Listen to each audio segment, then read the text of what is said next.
سلام فتوات تخاتلتي مدفيرنا أبز حلفة سوون مسالمن قم نجارن لا كينا نيرنا قدام يكفال تخاتلنا حجرما كلا يكفالن كتاتلنا بقطتنا بلادنا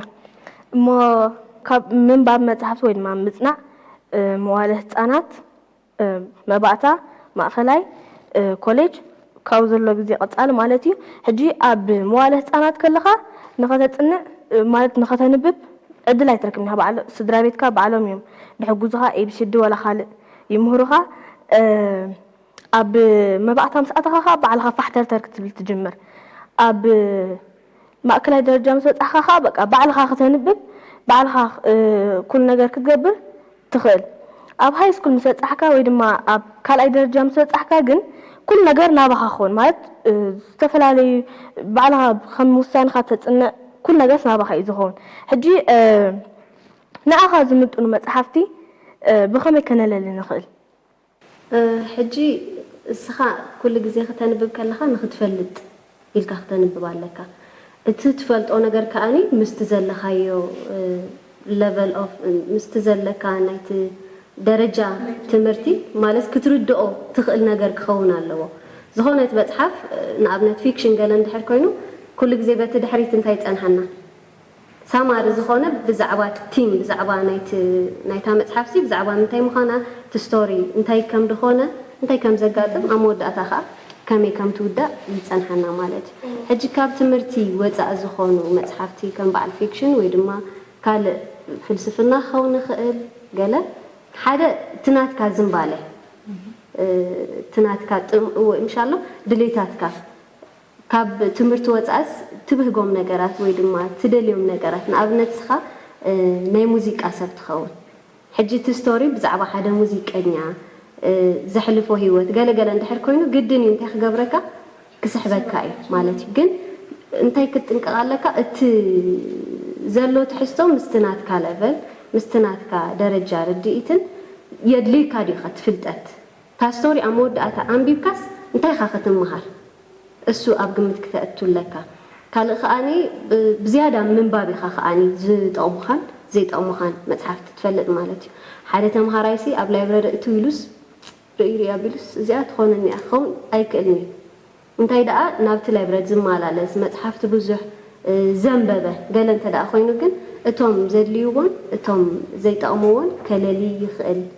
ይብል እንደእንተትብል ካልኣይ ካንተ ያለው ኩሉ ግዜ ቅድሚኻ ኣለዉ ሰባት ሓቂ ቅድሚኻ ዝሓለፍዋ ሰባት ስን ነው ብናት 11 ክፍሊ ዲኻ ወይ 10 ክፍሊ ኮንካስ ቅድሚኻ ሓውኻ ድዩ ንሓውኻ ዓርኩ ዲዩ ክኸውን ዝኽእል ዝኾነ ሰብ ቅድሚኻ ሓሊፉ ኣሎ ንሰባት ምውካስ ከኣነ ኣዝዩ ኣገዳሲ ዝኾን ማለት ኣብ ኣካዳሚ እንተኮይኑ ስፔሻል ሕጂ ንሰባት እንታይ ክትገብር ኣለካ ክትውከስ ኣለካ ማለት እዩ ከም ትኽለናፅንሕ ደረጃኻ ለበልካ ሓሊኻ ምኻድ ፅቡቕ እዩ ምክንያቱ ዘየድልየካ መፅሓፍን ክተንብብ ትኽእል ኢኻ ሓደ ግዜ ለበልካ ዘይኮነ ሕጂ ንሰባት ተወኪስካ እዚኣዩ ተሓይሽ ትብል ማለት እዩ ኣብ ናይ ኣካዳሚ እንተኮይኑ ኣብዚ ናትካ ሆቢ ወይ ከዓ ናትካ ድሌት ተኮይኑ ግን ዝኾነ ዓይነት መጽሓፍ ኣይተንብብን ሓቂ ሕጂ ሆቢ ተኮይኑስ ሕጂ ናብት ከም ዝኽለና ፅንሕት ሙዚክ ተኮይንካስ ዝኾነ ህሩግ ኢልካ ኣብ ላይብረሪ ኣቲኻስ ኢልካ ተንብብ ኣይትክእልኒኻ እንታይ ዓይነት ሕጂ ሙዚክ ኮይንካስ ኣነስ ናቲ ሆቢ እምበሪ ተማሃራይ ዘሎ ክትልካ እንታይ ይኽበካ ሽዑ ሰብ ድህበካ ዘሎ ንሰብ ክትውከስ ኣለካ ማለት እዩ ቤዚክ ድኽበካ ስኢልካ ከምዚ ኢንፎርሜሽንስ ብዛዕባ እቲ ሓቲትካዮ ዘለካ ሆቢ ከም ዝንብብ ከምዚ ኣግበር ድሓን ምስ ዕድሜኻ ከዓ እዚአን ኣኽላኻ እየን ብለካ ይሰብ ምስቲ ዘለኻዮ እዚአን ኣኽላኻ ለካ ማለት ሕጂ ዝያዳ ተመራፂ ከማን ኣብ 11 ክፍሊ 10 ክፍሊ ሲ ኣሎ መስለን ማትሪክ ስለ ዘለካ ስስ ቤተር ኣብቲ ናይ ኣካዳሚ ክትፀቅጥ ማለት እዩ ካብ ፊክሽንስ ካብ ኣብዚ ናይ ናትካ ሆቢ ገለ ብድሕሪኡስ ክትርክበሉ ኢኻ ኮሌጅ ምስኣተኻ ሓደ ገፊሕ ግዜ ኣለካ ማለት እዩ ዓብዪ ግዜ ኣለካ ተንብብ ተኮይንካ ኣብኡ ተንብብ ትኽእል ኢኻ ኣብዚ ናይ ሃይ ስኩል ካብ ታሽዓይ ክፍሊ ንታሕቲ ተኮይንካ ግን ክትንብብ ኣለካ ማለት እዩ ዝኾነ ዓይነት ዝረኸብካዮ መፅሓፍቲ ናይ ምንባብ ባህሪኻ ዳጥረኻ ክትከይድ ክትመፅእ ኣለካ ማለት እዩ ኣብ 11 ክፍልን 10 ግን ኢትስ ቤተር ኣብቲ ናይ ኣካዳሚ ተፃኢትካ ዝበለፀ ኸውን ማለት እዩ ሕራይ ኣብ እዋን ፈተና መምሃራና ድሕሪ ወርሒ ድሕሪ 2 ወርሒ ፈተና ኣለኩም ብልና ሞኒ ቀሲልና ድሓን ነርክበሉ ኢና ንብሎ ሞኒ 2-3 መዓልቲ ክተርፉ ከሎ ግን ሸበድበድ ኣትወና ሕጂ ስለምንታይ ኣብ እዋን ፈተና ሸበድበድ ዝርአ ብኸመይ ክነወግዶ ንኽእል እዚ ሕጂ እንታይ ኣብ ታይም ማኔጅመንት ወይ ከዓ ግዜ ምሕደራ ክንብል ፀኒሕና ምሽ ኣብዚ ከዓ ልክዕ ከምኡ ምስኡ ድኸይድ ፕሮክራስቲኔሽን ዝበሃል ነገር ኣሎ እዚ ከዓ እንታይ እዩ يصنحلي نبال بتاعم ويك أزي work virus تباهيلو زقلت نجار على مالتي تقلتو سمون أزيار حط بينات تسمع كمالتي ولا بتمهار يكون ولا بنا أوفيسر رحتني أبزخون عمت سرح مالتي تقلتو سمون أزيار قلت عمت كوينا مترعيكا دحين صباح جبران دي صباح الشغل اللي ناتا ندب على ناتا سرح كعلوا مالتي لو ما عندي أتناتك تاخذون نات خل لو ما أجيزي خا عشان 4 ساعات يعني إتا دلت كريسورس السابق صباح ناتا خالص سرح الله حجي إذاهم وعين الزبالة زورك فيروس تبع هاي الزقلة نجار على مالتي حجي كتسوون تاريخ قوي سلسلة معت مسترفة كاش شجر ذاك تلتجمر أوكي تسرح تخلت خوم ولا تفتنا عمك تأتوها كيف تخمالتي من عقد تبع هاي الصغير سلازي اللجن صفوف صراحة تسرحني عمالتي زغلوا مسعق مخا خلها مسقلت كخلها أنت تكبرنيها تفتنا كم تعقمها كم تستوهبك تسرحني عمالتي ونياتو شباب بدل كخي تصنع خمتي خايخة أتوزلها موها أنها خالك خلها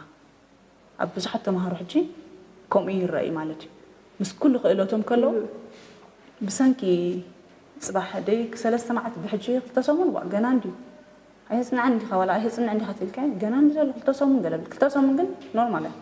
والحنتي أبت مهارين لنا كم زي جاب زلوا من كسر أصل كونات تسمع كلام مالتي كم زي سالم كتب لنا تنحت كعمل ناس كدميس كتقول فول لك من أنت نترأس خاص ريلاكس قبل وناتو تجديف كاي أخا أنت حس كله أنت حس كان كتفوت تدخل مالتي نفسها تقنقم سلازي إذا work virus تبهال نجر كده سي مالتي كمير كانوا تدفوي أخا تحسب زلك أزغاني كل جزء تازلات كجزء لو ما أنت مهارات فلت على كمالتي أبرز تخاني كالتيف كأسمعك ترخبو عقبت بزعبو أخا تحسب لك حجب كل تسمون سي تاخل تسمون كل تسمون مولاي كون كانت تسمع كان اسرح لك نفسها تحط أبيها إن شاء الله كان أكتيفيتي سأل لك تبلعها خدك سيها مس فاميلينات كاجزي تحلفيها كل تسمون على إنه مالتسي كل تسمون بملؤ على لك مالت هيكونه حج أنتي كأني أقدمك بمتصنع أقدمك بدلو كونك بمتصنع دحر ترخبو ريورد ويدما دحر ترخبو أنتي ربحة سي نعو ختم عدوك تقال لك خومون دحر كونك رأسها نعو سلاز حسب أقدمك مدلاوك 4 مخانو تردأ مالتي كالغ أني كل جزء ولا عبيته من نجابرينا يتنحلي حجي كاب تقدم حجي يتنحلي لك زخسر كان نجر كاب أخذ مهارة لك last year أنت دا يتنحلي ندابلك 2 weeks مسترف مصنعت شباب بديل كامو كم تزدل خايو تزيد أنت دا زي ما تيجي you have to نعاس كتذكره تقال لك كاب تزدل حلفة جيجها ممهارن ملواتن أقدر